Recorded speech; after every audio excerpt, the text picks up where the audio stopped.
देखिए Realme 10 Pro 5G तो order होता ऑनलाइन तो आज डेलीवर है तो चलते मुझे अनबॉक्सिंग वीडियो आपको देखी दूसरे तो यार प्रोसेस विषय किसी आपको कहीदे तो स्नैपड्रैगन 695 5G चिपसेट आउ चार्जिंग सिस्टम हो 33 वाटर चार्जिंग आउ 5000 mAh बैटरी आउ कैमेरा हो यार 108 मेगापिक्सल प्रो लाइट कैमेरा तो चलते आपको अनबॉक्सिंग करें देखिए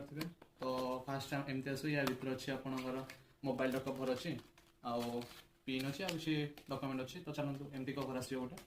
तापर चलते मोबाइल पे अनबॉक्सिंग करें देखिए तो ब्रांडिंग रहा रियलमी आउ देखो कलरटा केमती आप कमेंट जनइबे मत तो बहुत भल देखा आप भी देखो भलसे तो फ्रंट एमती किसी व्यू अच्छे तो मुझे सेटिंग करनी तो सेटिंग करी